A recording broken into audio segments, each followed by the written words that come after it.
শেখ হাসিনাকে ফেরত চেয়ে বাংলাদেশ ভারতকে যে চিঠি দিয়েছিল এই ব্যাপারে কোনো অগ্রগতি আছে কিনা এটা আপনারা সবাই জানেন। গতকালকে মাননীয় পররাষ্ট্র উপদেষ্টাও এটা আপনাদেরকে জানিয়েছেন। ভারতের কাছ থেকে কোনো আনুষ্ঠানিক জবাব এখনো আমরা পাইনি।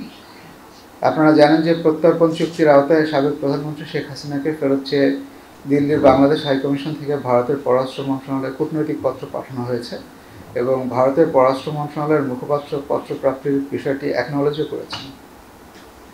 বাংলাদেশ এ বিষয়ে ভারত সরকারের উত্তরের অপেক্ষায় থাকবে। সাবেক প্রধানমন্ত্রীকে ফেরত চাওয়ার সাথে ভারতে তার স্ট্যাটাসের কোনো সম্পর্ক নাই।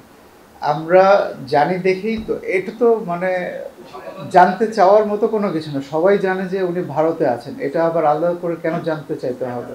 বাংলাদেশের নাগরিক হিসেবে আমরা বাংলাদেশের একজন নাগরিককে ফেরত চেয়েছি। এখানে ইন্ডিয়াতে উনি কোন স্ট্যাটাসে আছেন সেটা আমার জন্য বিবেচ্য কেন হবে? দ্বিতীয় জিনিস হচ্ছে তাগিদপত্র। তাগিদপত্রের ব্যাপারে আমাদের যে আগের বক্তব্য সেটার সাথে আমি প্রথম প্রশ্নটাকে সংযুক্ত করি। কতদিন উত্তর না দিয়ে পারবে বা কূটনৈতিক প্রক্রিয়া কি? আপনারা দীর্ঘদিন ধরে কূটনৈতিক বিট কাভার করছেন। কূটনৈতিক প্রক্রিয়ার অনেক ইন্টিগ্রেসিস আছে, তো এটার মধ্যে সব কিছুর মানে ব্ল্যাক অ্যান্ড হোয়াইট উত্তর হয় না।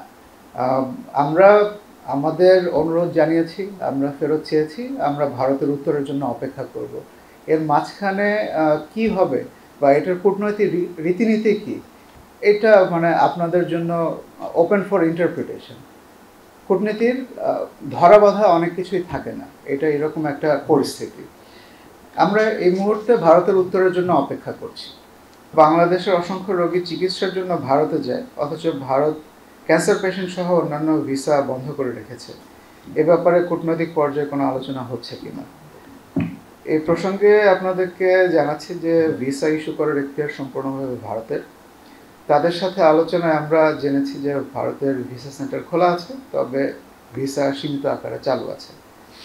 আমরা আগেও আপনাদের বলেছি যে ভিসা কার্যক্রম পুরোদমে চালুর বিষয়ে ভারতীয় হাইকমিশন জানিয়েছে যে তাদের লোকবল সংকট আছে এবং এই সংকটের কারণে এখন ভিসার আবেদনপত্র আগের চেয়ে কম গ্রহণ করছে। আশা করছি তারা এটা স্বাভাবিক করার জন্য পদক্ষেপ নেবেন। এবার মাননীয় পররাষ্ট্র উপদেষ্টার আসন্ন চীন সফর সম্পর্কে আপনাদের কিছু জানাচ্ছি। চীনের পররাষ্ট্রমন্ত্রীর আমন্ত্রণে বাংলাদেশের পররাষ্ট্র উপদেষ্টা আগামী 20 থেকে 24 জানুয়ারি 2025 তারিখে চীনে একটি দ্বিপাক্ষিক সফর করবেন। চীন বাংলাদেশের উল্লেখযোগ্য কৌশলগত অংশীদার, অন্যতম বৃহৎ বাণিজ্যিক ও গুরুত্বপূর্ণ উন্নয়ন সহযোগী। বাংলাদেশ ও চীনের সম্পর্ক বহুমাত্রিক। বর্তমানে চীনের সাথে দ্বিপাক্ষিক সম্পর্ক কম্প্রিহেন্সিভ স্ট্র্যাটেজিক কোঅপারেটিভ পার্টনারশিপে উন্নীত হয়েছে। গত আগস্ট মাসে বাংলাদেশের অন্তর্বর্তীকালীন সরকার গঠনের পরে মাননীয় পররাষ্ট্র উপদেষ্টার প্রথম দ্বিপাক্ষিক সফর হিসেবে এই সফর অত্যন্ত গুরুত্বপূর্ণ।